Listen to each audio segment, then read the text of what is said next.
Hello friends, आज हम पढ़ेंगे गॉस प्रमेय के अनुप्रयोग।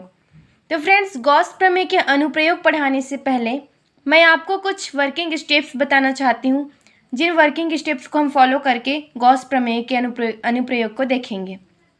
तो पहला हम देखते हैं फ्रेंड्स, वर्किंग स्टेप क्या है। तो फर्स्ट है, सबसे पहले हम निकालेंगे आवेश। तो आवेश क्या निकालेंगे फ्रेंड्स कि Q बराबर होगा आवेश घनत्व गुणित, यदि उसकी लंबाई है तो लंबाई को लिखेंगे, लंबाई और चौड़ाई दोनों हैं तो क्षेत्रफल लिखेंगे, और अगर तीनों हैं तो हम आयतन लिखेंगे। फिर सेकंड में हम निकालेंगे फ्रेंड्स फ्लक्सों की संख्या। फ्लक्सों की संख्या को हम फाई ई से प्रदर्शित करते हैं फ्रेंड्स। तो फाई इज इक्वल टू निकालेंगे हम ई डी एस कॉस थीटा। फिर थर्ड क्या करेंगे फ्रेंड्स, गॉस के प्रमेय में ये जो मान है इसको हम पुटअप कर देंगे, आवेश का मान और फाई ई का मान। तो हमारे पास फ्रेंड्स ऐसे आ जाएगा E D S cos theta is equal to Q upon में एप्सिलॉन जीरो, यानी कि आवेश का मान हम यहाँ पे पुटअप कर देंगे फ्रेंड्स। फिर हमें यहाँ से विद्युत क्षेत्र की तीव्रता अर्थात ई का मान निकाल सकते हैं फ्रेंड्स। अब हम फर्स्ट अनुप्रयोग देखेंगे फ्रेंड्स, सरल रेखीय चालक द्वारा। तो सरल रेखीय चालक क्या होता है फ्रेंड्स, देखते हैं। यहाँ पे हमने एक सरल रेखीय चालक लिया है जिस पर हमने प्लस क्यू आवेश दिया है। तो यह अपने चारों ओर विद्युत क्षेत्र का निर्माण करेगा। तो हमने यहाँ पे एक बेलन सपोज किया है फ्रेंड्स। तो यहाँ पे हम बेलन देखते हैं, ये जो हमने सरल रेखीय चालक लिया है इसको हमने एल से डिनोट किया है, और इसका आवेश घनत्व फ्रेंड्स लेमडा है। और यहाँ पे जो बेलनाकार हमने जो लिया है वहाँ पे आर दूरी पर हमने कोई बिंदु यहाँ पे पी लिया है जिस पर हमें विद्युत क्षेत्र की तीव्रता ज्ञात करनी है, और यहाँ से इसकी लंबाई एल है फ्रेंड्स। हमने बेलन क्यों लिया फ्रेंड्स, हमने बेलन इसलिए लिया क्योंकि यदि हम बेलन को किसी भी तरीके से अगर हम कट करेंगे तो वो हमें समान भाग ही दिखाई देगा, कोई अलग अलग भाग नहीं दिखाई देगा, चाहे हम कोई भी एरिया से उसको काटें। इसलिए हमने यहाँ पे बेलन लिया है फ्रेंड्स। अब हमने जो भी यहाँ समझा फ्रेंड्स उसी को हमें माना की करके लिखना है। तो माना अनंत लंबाई का एक सीधा आवेशित तार L है, ये अनंत लंबाई का सीधा आवेशित तार L है फ्रेंड्स। उस पर एक समान रैखिक आवेश घनत्व अर्थात प्रति एकांक लंबाई आवेश घनत्व यहाँ पे लैम्डा है फ्रेंड्स। तो ये आवेश घनत्व लैम्डा है। इस तार से आर दूरी पर बिंदु P है, यहाँ पे ये तार है फ्रेंड्स, इससे आर दूरी पर बिंदु P है जिस पर हमें विद्युत क्षेत्र की तीव्रता ज्ञात करनी है। तो फ्रेंड्स, हमारा सबसे पहला वर्किंग स्टेप क्या था कि हमें सबसे पहले आवेश निकालना है। तो हमने यहाँ पे लिखा है आवेश। तो आवेश क्या होगा फ्रेंड्स, आवेश घनत्व गुणित लंबाई। तो आवेश घनत्व हमने यहाँ पे ड्राइंग में लैम्डा लिया है फ्रेंड्स, और इसकी लंबाई जो है एल है। तो आवेश यानी कि क्यू बराबर लैम्डा इंटू एल, इसको हम दे देंगे समीकरण 1। अब क्या करेंगे फ्रेंड्स, हमारा सेकंड वर्किंग स्टेप क्या था कि हमें विद्युत फ्लक्स निकालना है, यानी कि फ्लक्सों की संख्या निकालनी है फ्रेंड्स। तो हम देख लेते हैं चित्र में, बेलन के यहाँ पे 3 पृष्ठ हैं फ्रेंड्स, इसको हम दे देंगे S1, इसको बोलेंगे हम S2 और इसको बोलेंगे हम S3। तो हमें पहले S1 से निकालेंगे फ्रेंड्स, उसके बाद S2 से निकालेंगे, उसके बाद S3 से निकालेंगे। तो हम देख लेते हैं फ्रेंड्स यहाँ पे समतल पृष्ठ S1 से निकलने वाले फ्लक्सों की संख्या। तो S1 से फ्लक्स निकल रहे हैं तो हम इसको फाई E1 मानेंगे फ्रेंड्स। तो phi E1 is equal to क्या हो जाएगा, E इंटू S1। यहाँ पे S1 क्यों लिखे, क्योंकि हम S1 पृष्ठ से निकाल रहे हैं friends. E into S1 into cos 19। Cos 19 हम इसलिए लिखे फ्रेंड्स, यहाँ पे ये फ्रेंड्स विद्युत क्षेत्र की तीव्रता के साथ 90 डिग्री का कोण बना रहा है, इसलिए हम यहाँ पे cos 19 लिखे हैं फ्रेंड्स। तो cos 19 का मान होता है फ्रेंड्स 0, इसलिए ये पूरा 0 आ जाएगा, यानी कि phi E1 is equal to क्या आ जाएगा फ्रेंड्स 0। उसके बाद हम लिखेंगे अब S2 से निकलने वाले फ्लक्सों की संख्या। तो फाई E2 में क्या लिखेंगे फ्रेंड्स, यहाँ पे E S2 इंटू कॉस 19। यहाँ पे भी फ्रेंड्स, यहाँ पे भी S1 के जैसे सेम केस होगा फ्रेंड्स S2 में, इसलिए हमने वहाँ पे cos 90 लिखा फ्रेंड्स। तो cos 19 का मान 0 होता है फ्रेंड्स, इसलिए यहाँ पे आ गया phi E2 is equal to 0। अब हम निकालेंगे S3 से निकलने वाले फ्लक्सों की संख्या।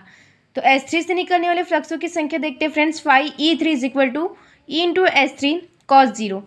तो फ्रेंड्स यहाँ पे हमने cos 0 क्यों लिखा, S3 से निकलने वाला विद्युत फ्लक्स इस विद्युत क्षेत्र की तीव्रता के समांतर हो जाता है, इसलिए हमने वहाँ पे cos 0 लिया। इसलिए phi E3 is equal to ES3 cos 0 बराबर E इंटू 2 पाई RL। 2πrl कहाँ से है फ्रेंड्स, क्योंकि ये जो S3 है ये है बेलन का वक्र पृष्ठ, तो बेलन का वक्र पृष्ठ होता है 2πrl और यहाँ पे cos 0 का मान होता है 1, इसलिए यहाँ पे हम लोग 1 लिखे हैं। तो phi E3 is equal to क्या आ जाएगा, E इंटू 2πrl। अब हम निकालेंगे कुल फ्लक्सों की संख्या। तो कुल फ्लक्सों की संख्या निकालने के लिए हमें phi E1, phi E2 और phi E3 को प्लस करना पड़ेगा फ्रेंड। तो phi E is equal to phi E1 plus phi E2 plus phi E3। तो phi E1 का मान निकाले हैं 0 और phi E2 का मान निकाले हैं 0 और phi E3 का मान आया है E इंटू 2πrl। तो phi E का मान क्या आ जाएगा, E इंटू 2πrl आ जाएगा। फिर हमने थर्ड वर्किंग स्टेप देखा था कि गॉस के प्रमेय में हमको इसको पुटअप करना है। तो गॉस का प्रमेय होता है phi E is equal to Q upon में एप्सिलॉन 0। तो Q यहाँ पे हमने निकाला है फ्रेंड, सबसे पहले Q निकाला था हमने लैम्डा इंटू L और यहाँ पे phi E का मान आया है E इंटू 2πrl। यहाँ पे हम लोग लिखे हैं phi E का मान E इंटू 2πrl और Q का मान लिखे हैं यहाँ पे लैम्डा इंटू L और यहाँ पे है एप्सिलॉन 0। तो यहाँ से L और यहाँ से L कैंसिल हो जाएगा फ्रेंड्स, तो क्या आ जाएगा, हमें E का मान निकालना है फ्रेंड्स। तो यहाँ पे E को यहाँ पे रखेंगे और 2πr को यहाँ पे जब E के साथ में गुणा में है तो इधर आके यहाँ पे भाग हो जाएगा। तो यहाँ पे आ जाएगा E is equal to lambda upon में 2πr एप्सिलॉन 0। तो यही है सरल रेखीय चालक के लिए विद्युत क्षेत्र की तीव्रता का फॉर्मूला। अब हम देखेंगे आयताकार चादर के कारण विद्युत क्षेत्र की तीव्रता। ये गॉस प्रमेय का सेकंड अनुप्रयोग है फ्रेंड्स। तो हम इसको ड्राइंग समझ लेते हैं। यहाँ पे हमने लिया है एक आयताकार चादर और इसको हम देते हैं प्लस Q आवेश और इसका जो आवेश घनत्व है वो सिग्मा है फ्रेंड्स। तो हमने यहाँ पे एक बेलन सपोज किया है, बेलन का पृष्ठ यहाँ पे S1, S2 और S3 है फ्रेंड्स। तो यहाँ पे जो S1 पृष्ठ है इस पर अनुप्रस्थ काट का क्षेत्रफल A है, S2 पृष्ठ का भी अनुप्रस्थ काट का क्षेत्रफल A है और यहाँ पे एक विद्युत क्षेत्र की तीव्रता, यहाँ पे कोई बिंदु सपोज कर लेते हैं जिस पर हमें विद्युत क्षेत्र की तीव्रता ज्ञात करनी है। तो अब हमने ड्राइंग समझ लिया। अब हम देखते हैं इसको माना की करके लिखना है यहाँ पे। तो माना एक समान आवेशित अनंत समतल चादर है जिस पर पृष्ठ आवेश घनत्व सिग्मा है, इससे r दूरी पर एक बिंदु P है जिस पर विद्युत क्षेत्र की तीव्रता ज्ञात करनी है। सपोज करते हैं फ्रेंड्स यहाँ पे r दूरी पर यहाँ पे जो बिंदु है उसका नाम है P। तो इस पर हमें विद्युत क्षेत्र की तीव्रता ज्ञात करनी है। यहाँ पे देखते हैं हम, बेलन का वक्र पृष्ठ विद्युत क्षेत्र के समांतर है अतः उससे होकर गुजरने वाला विद्युत फ्लक्स शून्य होगा। यहाँ पे फ्रेंड्स ये जो वक्र पृष्ठ है ये विद्युत क्षेत्र के समांतर है फ्रेंड्स। तो इससे जो गुजरने वाला विद्युत फ्लक्स होगा इसी के समांतर हो जाएगा। तो यहाँ पे ये शून्य होगा और यहाँ पे भी शून्य होगा। तो हम देखते हैं यहाँ पे हमारा फर्स्ट वर्किंग स्टेप था आवेश निकालना। तो हम यहाँ पे देखते हैं फ्रेंड्स आवेश। तो आवेश क्या होगा, यहाँ पे आवेश घनत्व गुणित उसका क्षेत्रफल होगा। तो क्षेत्रफल या लंबाई या आयतन। तो यहाँ पे फ्रेंड्स यहाँ पे दिया क्षेत्रफल, तो हमने यहाँ पे क्षेत्रफल लिखा है। तो Q इज इक्वल टू क्या आ जाएगा, आवेश घनत्व तो सिग्मा है और यहाँ पे क्षेत्रफल दिया है A। तो आवेश बराबर सिग्मा इंटू क्षेत्रफल यानी कि A। इसको हम दे देंगे समीकरण 1। अब हमें निकालना है फ्लक्सों की संख्या। तो फ्लक्सों की संख्या निकालने के लिए हमने यहाँ पे लिया है S1 पृष्ठ से निकलने वाले फ्लक्सों की संख्या। तो S1 पृष्ठ से निकलने वाले फ्लक्सों की संख्या क्या हो जाएगी, phi E1 is equal to E into A into cos 0। A यहाँ पे क्यों लिया फ्रेंड्स, क्योंकि A यहाँ पे लिया हमने यहाँ पे अनुप्रस्थ काट का क्षेत्रफल, इसलिए हमने यहाँ पे A लिया है। तो EA cos 0 हमने फ्रेंड्स यहाँ पे भी पढ़ा कि जो वक्र पृष्ठ से जो विद्युत क्षेत्र के समांतर है तो उससे गुजरने वाला जो फ्लक्स होगा वो शून्य होगा। तो हमने यहाँ पे लिया है cos 0। तो क्या आ जाएगा फ्रेंड्स, cos 0 का मान तो यहाँ पे 1 होता है, इसलिए phi E1 is equal to EA। अब हम देखते हैं S2 पृष्ठ से निकलने वाले फ्लक्सों की संख्या।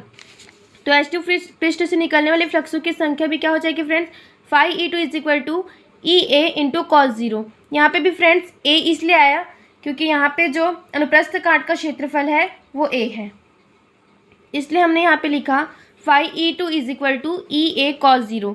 cos 0 फ्रेंड्स आपको पता ही है कहाँ से आया, क्योंकि ये जो है वक्र पृष्ठ विद्युत क्षेत्र के समानांतर है, तो जो थीटा होगा वो हमें 0 लेना है, इसलिए यहाँ पे आ गया phi E2 is equal to EA cos 0। तो क्या आ जाएगा, cos 0 का मान तो 1 होता है, इसलिए phi E2 is equal to EA। अब हम देखेंगे फ्रेंड्स S3 पृष्ठ से निकलने वाले फ्लक्सों की संख्या। तो S3 पृष्ठ से निकलने वाले फ्लक्सों की संख्या क्या हो जाएगी, तो यहाँ पे आ जाएगा phi E3 is equal to E into S3 cos 19। cos 19 क्यों है फ्रेंड्स, क्योंकि यहाँ पे जो विद्युत फ्लक्स निकल रहा है वो इसके लंबवत होगा, इसलिए यहाँ पे आ गया cos 19। तो cos 19 का मान होता है 0, इसलिए ये पूरा 0 आ जाएगा, यानी कि phi E3 is equal to क्या आ जाएगा 0। अब हम निकालेंगे फ्रेंड्स कुल फ्लक्सों की संख्या। तो कुल फ्लक्सों की संख्या निकालते हैं, phi is equal to phi E1 plus phi E2 plus phi E3। phi E1 का मान हमने निकाला है EA, phi E2 का मान हमने निकाला है EA और phi E3 का मान है यहाँ पे 0। तो यहाँ पे इसको प्लस करेंगे तो क्या आ जाएगा friends, phi E is equal to 2EA। इसको हम दे देंगे समीकरण 2। अब हमारा थर्ड वर्किंग स्टेप क्या था फ्रेंड्स, कि हमें सब मान को गॉस प्रमेय में पुट करना है। तो गॉस प्रमेय क्या होता है, phi is equal to Q upon में एप्सिलॉन 0। तो phi का मान हमने निकाला है 2EA, Q का मान हमने निकाला है सिग्मा इंटू A और एप्सिलॉन 0 है। तो यहाँ से और यहाँ से कैंसिल हो जाएगा, तो क्या आ जाएगा फ्रेंड्स, हमें E का मान निकालना है। तो 2 को यहाँ पे गुना में है तो इधर आके भाग में हो जाएगा, तो सिग्मा अपॉन में 2 एप्सिलॉन 0। तो ये हमारे विद्युत क्षेत्र की तीव्रता की गणना करना फ्रेंड्स सेकंड प्रमेय में आ गया। अब हम देखेंगे तीसरा अनुप्रयोग, आवेश के दो अनंत समतल समांतर चादरों के कारण विद्युत क्षेत्र। तो फ्रेंड्स हमने यहाँ पे दो समतल चादर लिया है, इसको हमने दिया है आवेश। तो यहाँ पे 3 बिंदु निर्मित होगा फ्रेंड्स, यहाँ पे बिंदु P, बिंदु Q और बिंदु R। तो हम यहाँ पे इसको माना के करके लिख लेते हैं फ्रेंड्स। माना A और B आवेश के दो अनंत समतल समांतर चादर हैं। माना चादर A पर पृष्ठ आवेश घनत्व सिग्मा ए।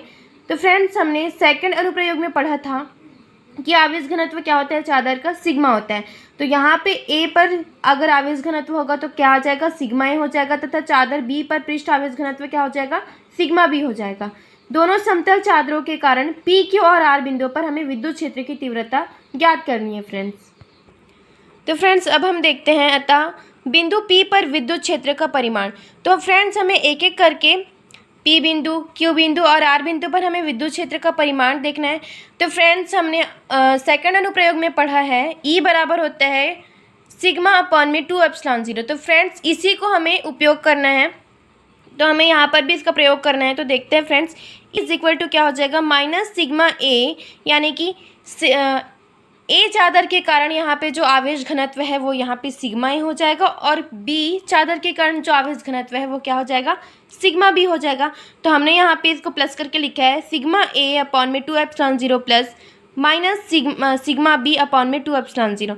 तो फ्रेंड्स हमने यहाँ पे सिग्मा क्यों लिखा है, क्योंकि सेकंड अनुप्रयोग में जो है सिग्मा क्या था फ्रेंड्स, आवेश घनत्व था।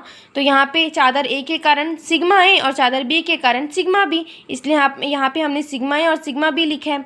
और यहाँ पे हमने माइनस चिन्ह क्यों लगाया, तो फ्रेंड्स हम यहाँ पे ड्राइंग में देखते हैं, ये जो है इधर वाला क्षेत्र फ्रेंड्स, यानी कि बिंदु P जो है वो चादर ए और चादर बी का बाईं ओर है, यानी कि ये जो बिंदु P है फ्रेंड्स वो चादर ए के बाईं ओर स्थित है और चादर बी के भी बाईं ओर स्थित है।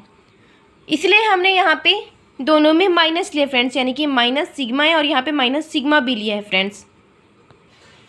तो फ्रेंड्स यदि हम ये माइनस को कॉमन ले लें और 2 एप्सिलॉन 0 को कॉमन ले लें तो क्या आ जाएगा, E P is equal to minus 1 upon में 2 एप्सिलॉन 0, यहाँ पे सिग्मा ए और सिग्मा बी प्लस हो जाएगा फ्रेंड्स। इसको हम दे देंगे समीकरण 1। अब हम देखते हैं फ्रेंड्स, अब हमने बिंदु P के कारण देख लिया। अब हम देखते हैं बिंदु Q पर विद्युत क्षेत्र का परिमाण। तो बिंदु Q पर विद्युत क्षेत्र का परिमाण क्या होगा friends, E Q is equal to sigma A upon में 2 epsilon 0 plus minus sigma B upon में 2 एप्सिलॉन 0। तो यहाँ पे हमने इसको माइनस क्यों लिया और हमने इसको प्लस क्यों लिया, हम देखते हैं फ्रेंड्स ड्राइंग में। यहाँ पे फ्रेंड्स बिंदु Q जो है चादर A का दाएं ओर है और बिंदु Q जो है चादर B के बाईं ओर है, इसीलिए हमने दाईं ओर के कारण यहाँ पे माइनस लिया, यहाँ पे प्लस लिया, और बिंदु B के बाईं ओर होने के कारण हमने इसको प्लस लिया। तो फ्रेंड्स जो भी बिंदु बाईं ओर आएगा उसे हम क्या लेंगे फ्रेंड्स, माइनस में लेंगे, और जो भी बिंदु दाईं ओर आएगा उसे हम क्या लेंगे फ्रेंड्स, प्लस में लेंगे।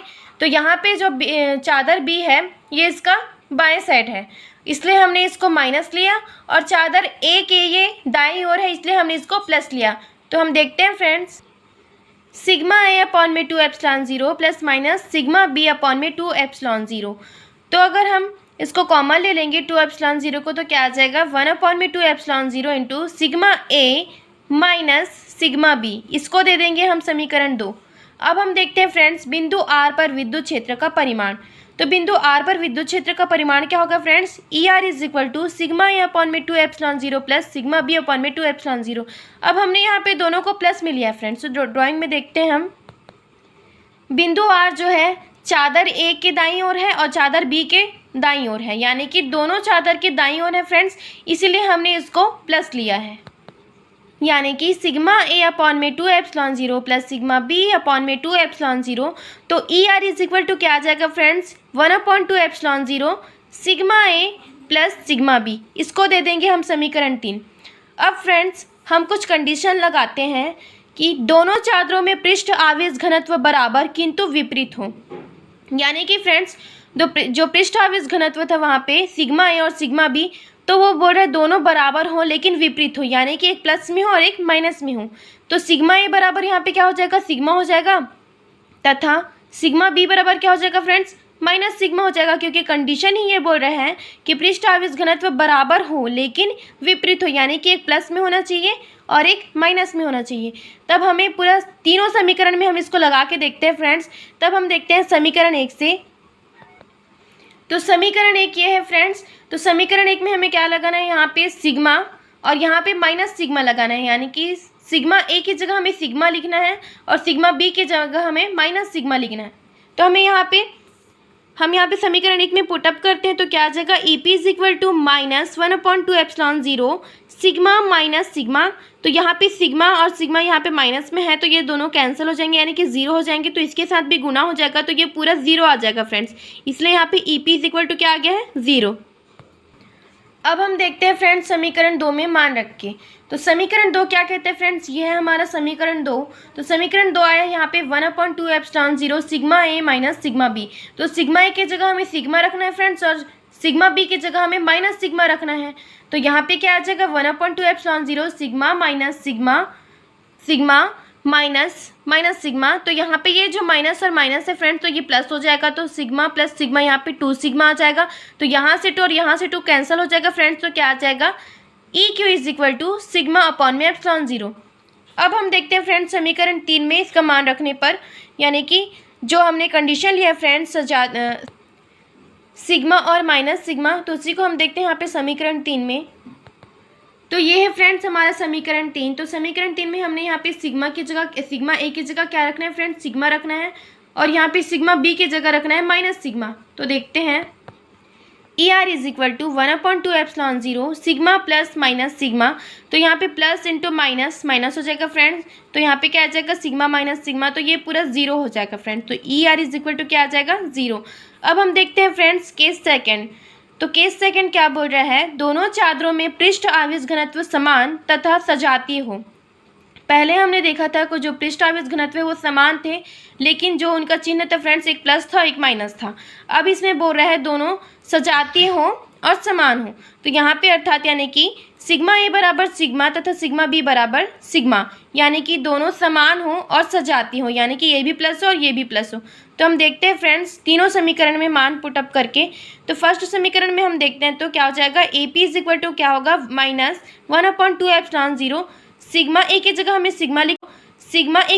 सिग्मा लिखना है फ्रेंड्स और सिग्मा बी की जगह भी सिग्मा ही लिखना है और दोनों सजाती हैं। तो सिग्मा प्लस सिग्मा, इसलिए क्या हो जाएगा फ्रेंड्स, यहाँ पे 2 सिग्मा हो जाएगा तो 2 और 2 कैंसिल हो जाएगा। तो क्या आ जाएगा फ्रेंड्स, माइनस सिग्मा अपॉन में एप्सिलॉन 0। अब हम देखते हैं समीकरण 2 से। तो फ्रेंड्स हमारा ये समीकरण 2 है, तो इसमें हमें मान रखना है। यहाँ पे देखते हैं समीकरण 2 से E R is equal to क्या आ जाएगा, 1/2 एप्सिलॉन सिग्मा प्लस सिग्मा। तो यहाँ पे सिग्मा प्लस सिग्मा क्या हो जाएगा फ्रेंड, 2 सिग्मा हो जाएगा तो 2 और 2 कैंसिल हो जाएगा। तो क्या आ जाएगा फ्रेंड्स, सिग्मा अपॉन में एप्सिलॉन 0। अब हम देखते हैं फ्रेंड्स समीकरण 3 से। सॉरी फ्रेंड्स, हमने समीकरण 2 में कुछ मिस्टेक कर दिया था, तो हमें यहाँ पे फिर से लिखा है। समीकरण 2 से हम देखते हैं E Q is equal to 1/2 epsilon 0 sigma minus sigma बराबर 0। कैसे है फ्रेंड्स, हम देखते हैं समीकरण 2 को पहले। ये है फ्रेंड्स समीकरण 2। तो यहाँ पे हमें सिग्मा ए की जगह सिग्मा लिखना है और सिग्मा बी की जगह सिग्मा लिखना है फ्रेंड्स। तो यहाँ पे सिग्मा माइनस सिग्मा हो जाएगा फ्रेंड्स, तो ये जीरो हो जाएगा, तो ये पूरा जीरो हो जाएगा फ्रेंड्स, यानी कि E Q is equal to क्या आ जाएगा, जीरो आ जाएगा। अब हम देखते हैं फ्रेंड्स समीकरण 3 से, तो समीकरण 3 से देखते हैं फ्रेंड्स, तो क्या हो जाएगा, E R is equal to 1/2 epsilon zero, sigma A की जगह हम सिग्मा लिखे हैं, सिग्मा बी की जगह भी हम सिग्मा लिखे हैं, तो यहाँ पे ये 2 सिग्मा हो जाएगा, तो 2 और 2 कैंसिल होकर यहाँ पे क्या आ जाएगा फ्रेंड्स, सिग्मा अपॉन में epsilon zero. Thank you friends.